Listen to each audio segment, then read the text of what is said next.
Él es un caballero, que bien podría serlo de Olmedo, título que podría tener después de tantos años llevando el nombre de esta localidad teatral por el mundo, pero es mucho más. Y de todo ello vamos a hablar, como siempre, con calma, con nuestro caballero, Germán Vega. ¿Qué tal? Bienvenido a este Café Pendiente. Muy bien, estoy encantado. Que alguien ha pensado que igual teníamos a Lope aquí de invitado, pero no. Parece, no sería mal invitado, No sería malo. Divertidísimo vernos con Lope, pero estoy yo, que también me he apellido Vega, o sea que sí, bueno, algo habrá. Algo nos toca. Algo de apellido hay. Pues encantado de estar aquí. Germán Vega es catedrático emérito de literatura de la Universidad de Valladolid, es el impulsor de ese teatro clásico que desde hace 20 años nos acerca a los grandes clásicos en Olmedo, pero bueno, es mucho más. Es sobre todo un gran apasionado del teatro, que es el motor que ha llevado a hacer todo lo que has hecho en esta vida. Y antes de pasar por la universidad, te voy a preguntar, ¿no? Porque yo creo que ahí tuviste la duda, ¿no?, entre la universidad o esa afición al teatro. ¿Qué fue primero?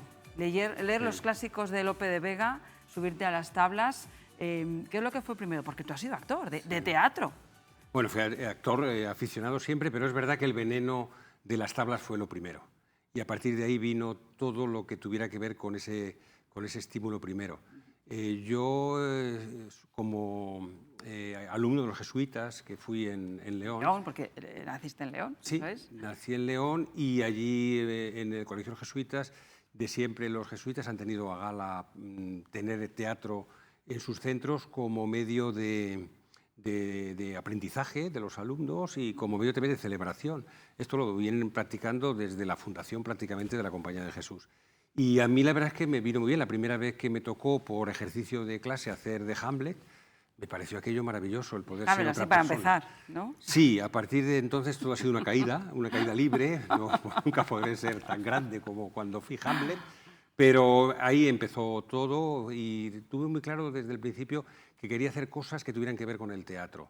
Luego cambiamos de ciudad, nos pasamos a Palencia y ahí ya consolidé mi vocación porque di con un grupo maravilloso de personas y de profesionales, aficionados, pero que se lo tomaban muy en serio, que es el grupo Samuel Beckett, que todavía seguimos vivos, seguimos comunicándonos mucho a pesar de que hemos cumplido 50 años ya. Y a partir de... No queda nada de ese grupo, ¿no? Sí, no queda nada como grupo que representa, pero que nos vemos, nos hablamos con muchísima frecuencia, nos queremos muchísimo, queda todo. Y yo debo muchísimo a ese grupo. Yo creo que buena parte de lo que soy se lo debo a varias personas y tendría que significar a este grupo. Y ahí me apasioné y ya busqué la carrera.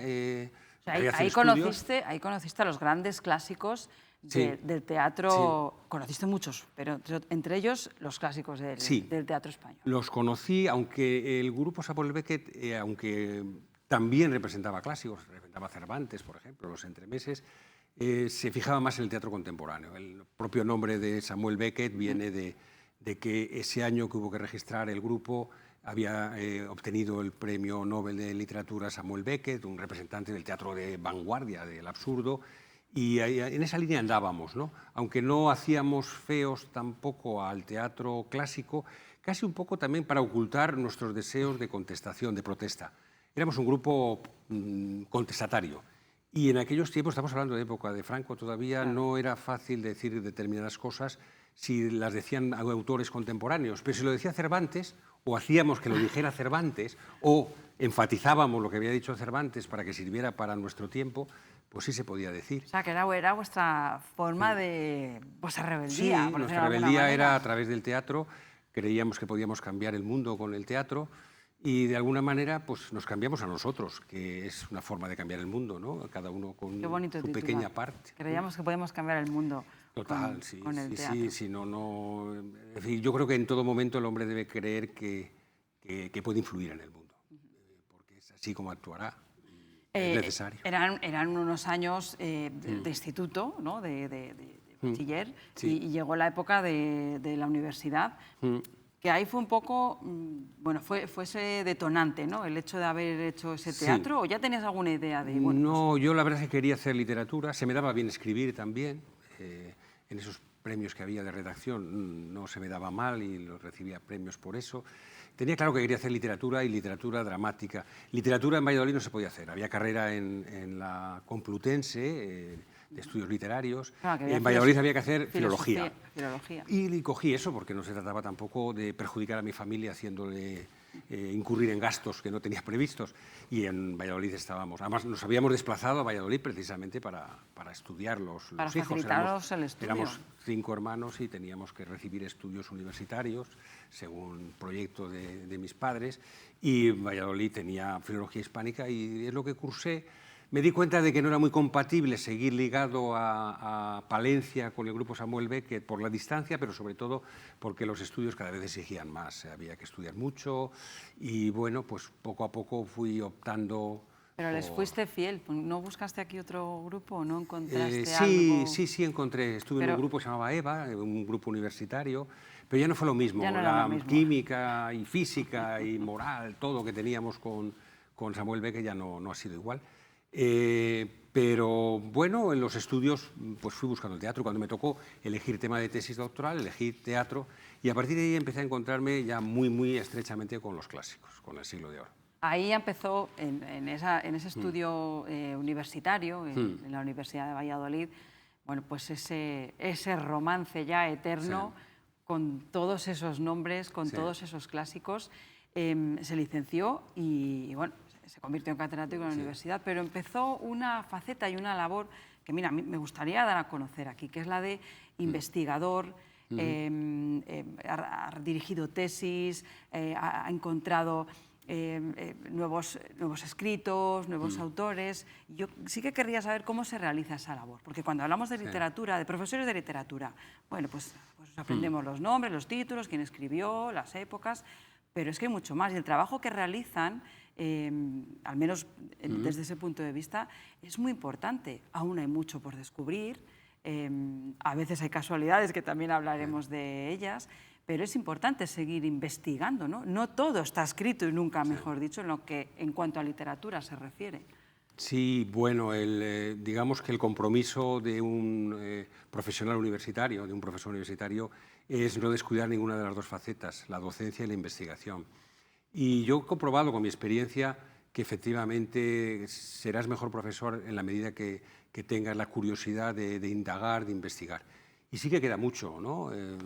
Muchísimo, porque cada tiempo necesita una lectura de los clásicos y aparte de eso aparecen nuevas herramientas que te permiten llegar a donde no habíamos llegado cuando utilizábamos solo, ya no digo la máquina de escribir, sino a mano, ¿no? Que es como yo hice mi tesis doctoral. Luego ya vinieron los ordenadores que empezaron a ayudar a investigar mejor y no digo nada ahora ya con las nuevas herramientas de tipo estadístico, de inteligencia artificial. Si eres inquieto, si eres curioso y puedes servir de todo eso, todavía tienes mucho que hacer en literatura o en cualquier campo de las humanidades. Pero mientras eso no existía, no sé, ¿cómo pueden pensar que o se van encontrando textos o dónde acudían o qué despertaba esa duda? ¿De qué hilo se tiraba? Se tiraba del trabajo de siempre. Yo empecé, y yo creo que he tenido suerte de empezar así, de saber, de beber de la filología hasta las heces, que se diría en términos clásicos. Yo cuando empecé, efectivamente, no había ordenadores y lo que había eran bibliotecas, que es donde están las... En definitiva, la literatura son textos y los textos son independientes de los ordenadores, aunque los ordenadores permitan hacer también un tipo de escritura, pero entonces eran, siguen siendo textos que hay que interpretar la persona. El ordenador te puede ayudar a conseguir determinadas cosas, determinados resultados que por las propias fuerzas humanas de cálculo y demás no llegaría. Pero la base de toda esta investigación filológica es la lectura de los textos y buscar en los restos que han podido quedar en las bibliotecas y en los archivos qué es lo que puede explicar esos textos. Y a mí eso me atrajo muchísimo, eso de estar horas y horas en una biblioteca como la Biblioteca Nacional o la Biblioteca del Instituto del Teatro o la Biblioteca Menéndez Pelayo de Santander. Eran lugares donde yo era feliz más feliz que con el ordenador en casa, ¿no? La verdad que sí. Y ahí, bueno, también la labor también poco a poco, ¿no?, de los estudiantes que se incorporaban también a Sí. la dirección de tesis, también le ha proporcionado momentos bastante... Sí, no, ahí es donde te pone a Que prueba... además tiene que ser una satisfacción. Total, Hemos sí. encontrado, Te pone no a sé. prueba toda tu potencialidad como profesional, ¿no? Porque efectivamente de poco sirve si tú investigas solo para ti, si no lo puedes transmitir a tus alumnos normales, a los alumnos de licenciatura, que se llamaba antes, y ahora de grado, pero sobre todo la suerte suprema es dirigir una tesis doctoral, es decir, conseguir que alguien logre la categoría máxima que se puede lograr en la universidad, que es investigar por su cuenta. Eso es muy, muy, muy bonito, muy comprometido, muy esforzado, pero muy bien. Y además normalmente he tenido la suerte de dirigir a grandes doctorandos y además que trabajaban sobre lo que yo quería que trabajaran. Ellos sabían que si venían a mí es porque iban a tratar sobre Siglo de Oro, sobre teatro, ¿no? Entonces pues yo creo que... Ya os buscabais, ya sí, sabíais. nos buscábamos. Y te dejabas encontrar. Nos entendíamos muy bien y la verdad que creo que trabajábamos mucho, pero también hemos disfrutado mucho. Bueno, hablamos de teatro clásico, de literatura clásica, de esas herramientas clásicas, que es verdad que no hay que perder, ir a las bibliotecas, volver a aprender a rebuscar. Yo me recuerdo rebuscando en esas tarjetitas, así con los dedos, los ficheros de las así bibliotecas. encontrábamos antes, Ahora, era nuestro Google, Sí. Pero llegan también, bueno, pues nuevas tecnologías y esto que se habla ahora tanto de la inteligencia artificial, que nos suena a futuro, ¿no?, a Star Wars, a ciencia ficción, y resulta que también le vale a Germán Vega para seguir descubriendo cosas de nuestro amigo que nos ha recibido aquí en nuestro Café Pendiente, por ejemplo, don Lope de Vega. Bueno, yo cuando vi la noticia, es que hasta yo me emocioné. Digo, bueno, ¿cómo se han debido sentir ellos? Pudisteis dar la autoría, era una obra, si no recuerdo mal, que se pensaba que era anónima, que no tenía autoría, y gracias a la inteligencia artificial, que era de Lope. Sí, ¿Cómo fue ese la momento? satisfacción es enorme. La verdad es que a mí me atrajo mucho el teatro, pero entre las herramientas la informática me atrajo mucho desde el principio. Yo invertí mucho dinero, entonces costaba mucho un ordenador en los años 80, porque sabía que por ahí podía conseguir cosas. Y he ido intentando estar al día de lo que podían lograr el medio digital en los estudios filológicos. Y efectivamente, el descubrimiento de la francesa Laura, que es como se llama una comedia buena, muy buena, de Lope, del último Lope, además, la escribe 8 o 10 años antes de morir, ¿no? Esa obra que estaba anónima, marginada en el fondo de miles de manuscritos de la Biblioteca Nacional, pues resultó por un proceso primero de inteligencia artificial, es decir, un programa que podía leer manuscritos directamente y transcribírtelos, no perfectos, pero lo suficiente para que otro programa de estadística léxica, de estilometría, permitiese sacar conclusiones sobre el uso del léxico y compararlo con la obra de 300 y pico dramaturgos que tenemos en esa base de datos, Álvaro Cuéllar y yo, en una plataforma que se llama ETSO, Estilometría aplicada al teatro del Siglo de Oro. Y resultó que los usos de esa obra anónima coincidían casi plenamente con Lope de Vega. A partir de ahí empezó una investigación con medios digitales, pero también ya mucho con la filología de toda la vida, la filología de pico y pala. Es decir, que había que utilizar las herramientas que desde los orígenes muy remotos de la filología utilizaban. Que estamos hablando de comparar sintaxis, comparar gramática, sí, métrica en teatro es muy significativo, estilo en general, y buscar documentos. Una vez que tienes la pista de que esa obra puede ser de Lope, a ver cómo ese texto puede relacionarse con la biografía que conocemos de Lope, de la época. Es un trabajo apasionante, la verdad que disfrutamos mucho descubriéndolo. Y luego el mayor disfrute fue que una compañía de prestigio, como es Fundación Siglo de Oro, dijo, esta obra nos interesa.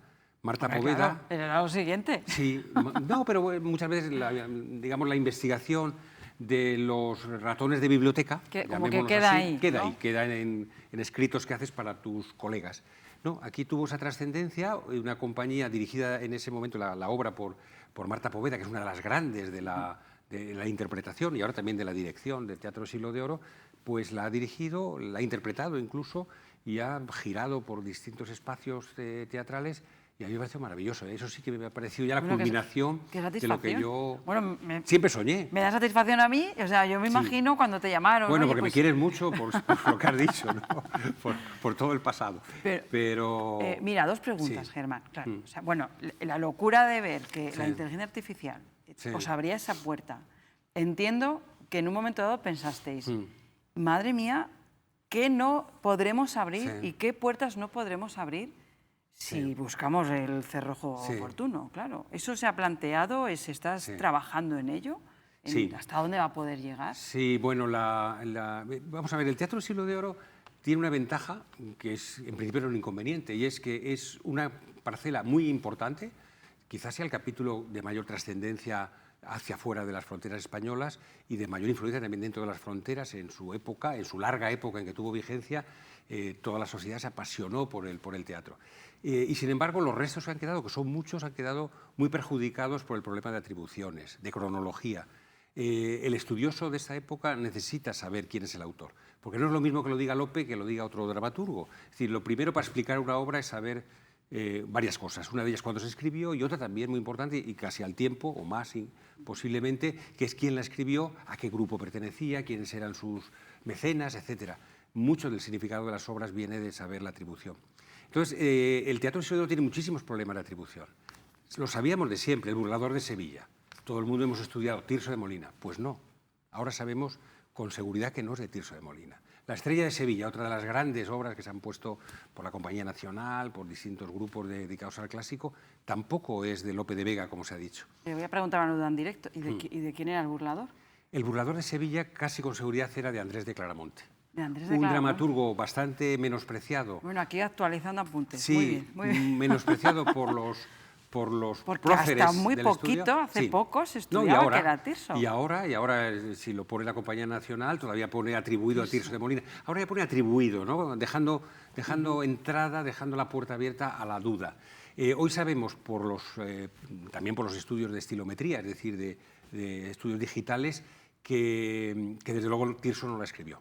No coincide con el uso léxico de Tirso. Y sí que coincide con el de Andrés de Claramonte.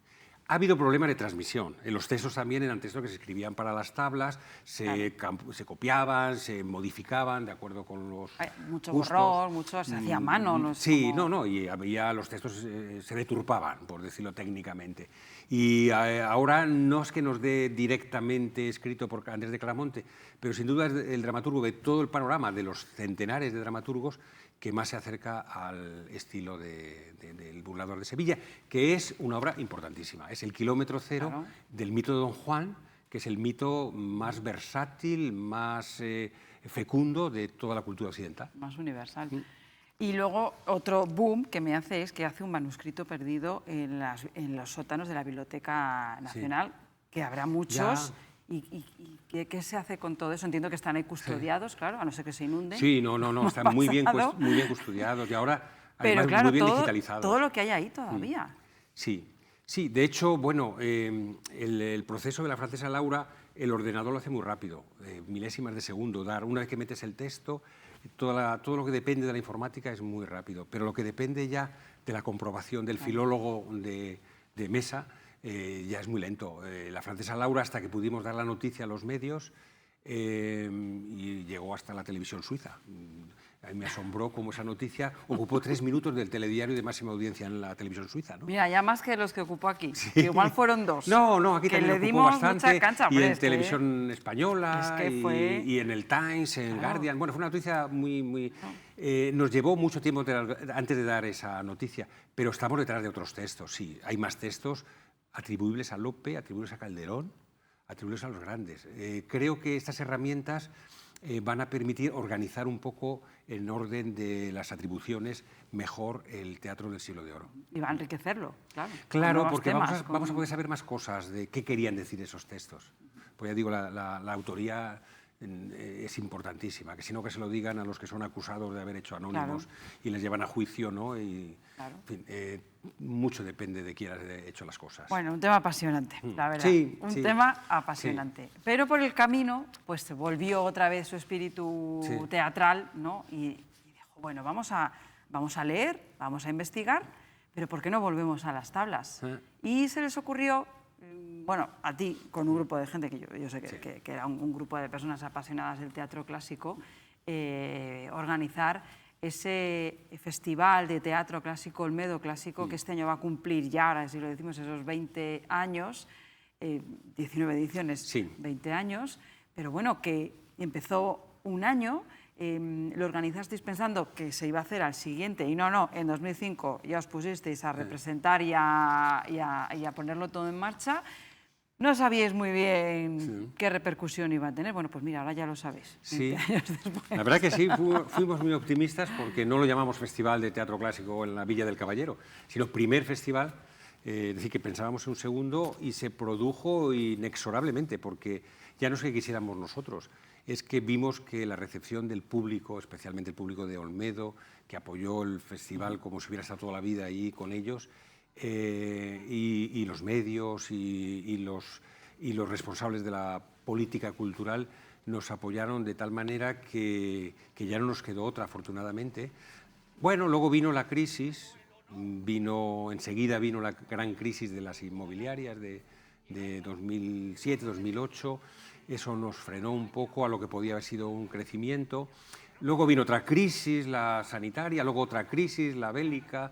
En fin, hemos sobrevivido a las crisis, creo que bien. Creo que es un festival que tiene unas medidas, sobre todo tiene una gente entusiasmada, con Benjamín Sevilla al frente, que estamos ahí, digamos, la fundación, las cabezas visibles de la fundación de Olmedo Clásico fueron Fernando Urdiales, director y fundador de Teatro Corsario, Benjamín Sevilla y yo. Muy arropados por el ayuntamiento, especialmente la figura de... ¿Se eligió Olmedo por esa referencia clásica? ¿O? Sí.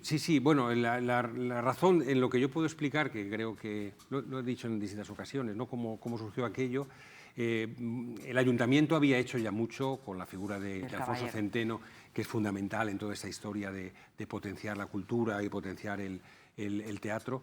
Se habían ido dotando de infraestructuras, habían hecho una corrala en el patio de lo que llamaban el Palacio del Caballero, una especie de gran montaje multimedia. Habían rehabilitado una iglesia preciosa en el teatro, el Centro de Artes Escénicas San Pedro. Entonces, yo esas noticias las leo y a través también de Julio Valdeón, catedrático de medieval, que era olmedano y además un olmedano de muchísimo orgullo de ser olmedano, es el que nos puso en primer lugar en contacto con el alcalde y el alcalde en contacto con Benjamín Sevilla, que era gestor cultural allí y el responsable de turismo y a la vez un gran apasionado por el teatro.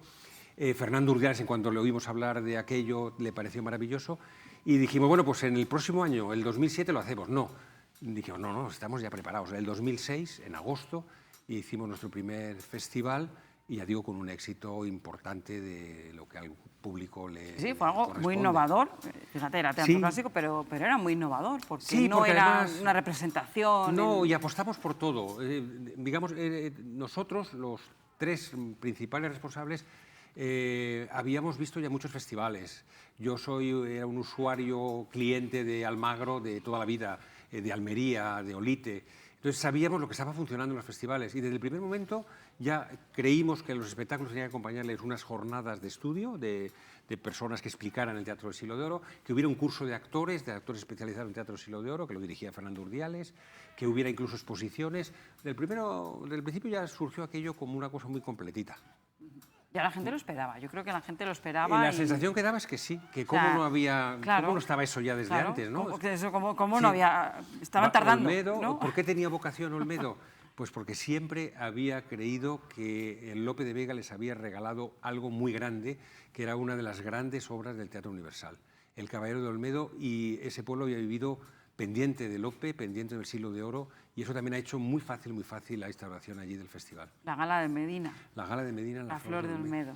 Siempre fue. Bueno, estamos viendo uno de los muchos ensayos que hemos grabado, porque vamos todos los años. Siempre conocemos de cerca estas representaciones y es verdad que el espacio que se ha habilitado, que se tenía ahí preparado, bueno, pues que llamaba a ello.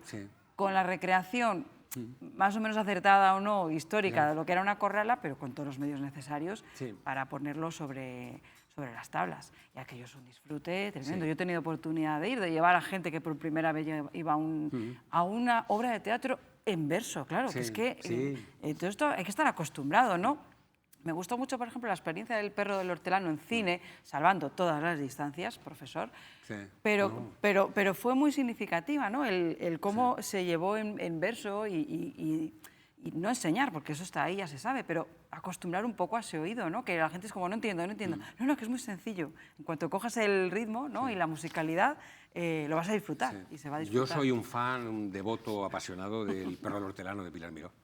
Creo que ha hecho mucho por el Teatro Siglo de Oro. Lo popularizó, es decir, hizo ver que una obra dicha en verso. Y además yo creo que el Perro del Hortelano de Pilar Miró es más respetuosa con la obra de Lope que cualquier otro de los montajes que ha hecho la Compañía Nacional. Es decir, respeta el texto, respeta el verso. Y fue la película más taquillera de ese año en España. El vestuario maravilloso, el lugar maravilloso. Fue en Olmedo hemos tenido oportunidad de hacer en unas jornadas una mesa redondas con responsables de aquel montaje que contaron lo complicadísimo que fue llevarlo a cabo, pues faltaba el dinero, faltó muchas cosas, pero al final salió una gran obra y el público vio que el Teatro Siglo de Oro podía ser una cosa maravillosa, pues divertidísima. Eso sobre las tablas, es lo que podemos ver en Y claro, luego en Olmedo el lugar es maravilloso. Yo cuando lo visité por primera vez en enero, desvestida toda la corrala, un frío espantoso, niebla, me pareció aquello un poco inhóspito. Pero luego en las noches de verano, con las cigüeñas en su sitio, el patio de las cigüeñas lo llama Álvaro Tato, porque ahí hay cigüeñas siempre, es decir, hay naturaleza y los espectáculos al aire libre en verano son maravillosos, realmente. Sí. Hay unas noches fantásticas. Sí. Y muy importante, solo por destacar, esa labor que también hacéis de enseñanza a los más pequeños. Sí. Para que, lo habéis incluido hace poco, pero para que los pequeños se vayan acercando al teatro y al teatro clásico, ¿no? Que escuchen, que vean, por favor, que conozcan otras cosas. Teníamos una sección que se llamaba Clásicos en Familia, orientada a crear las vocaciones cuando se crean las vocaciones, que es en nuestra infancia, en primera juventud. Ahora hay un clasiquillo, que es un festival específico, que llevan Esther Pérez Arribas y Javier Lázaro. Un saludo a Esther. Sí, también. Muy bien. Otra buena compañera. Hombre, estupenda persona y estupenda profesional y entregada al teatro. Sí, como la que más. Qué vocación. Así que nada, es verdad que hay que atender esas vocaciones, porque el teatro puede ser muy divertido. Precisamente Esther hizo una versión de La Dama Boba de Lope de Vega, que es una verdadera maravilla, divertida y de provechosa para enseñanzas de verdad, ¿no? Que el teatro clásico tiene enseñanza también, claro. Germán, se nos acaba el tiempo, que es una pena, pero voy a despedir con una representación, como ya nunca la voy a poder tener aquí conmigo, porque también estuvo en ese Olmedo clásico. Hay que ver lo que hizo Olmedo clásico. Claro, no era cuestión de, bueno, pues ponemos en escena obras, no, es que venían grandes compañías, venían grandes actores y venían grandes actrices. Y ahí estuvo también Concha Velasco, que es que me he encontrado con este documento y digo, Juana la Loca. Maravillosa y además qué bonito despidió el espectáculo agradeciendo a Olmedo su entrega. Creo que, no te diría de los últimos, pero fue bastante reciente. Sí, bueno, ha hecho más cosas, pero luego ahí entregada no pudo estarlo más. Sí, hemos tenido la suerte de contar con grandes actrices, grandes actores y grandes compañías y las seguiremos contando porque Olmedo ya tiene su marca. Olmedo sigue, ¿no? Y ya son ellos los que quieren venir, ya no solo nosotros vamos detrás de ellos. Eso está muy bien, sí. Pues mira, con este recuerdo, tanto a Olmedo clásico como a Concha, te voy a despedir, Germán.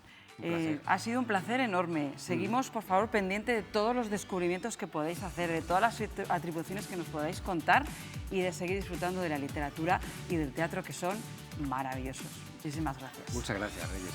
Estupendo. Y a todos ustedes también con esa invitación al teatro y a leer a nuestros clásicos. Hoy nos despedimos. Enseguida nos veremos próximamente en otro Café Pendiente. Adiós.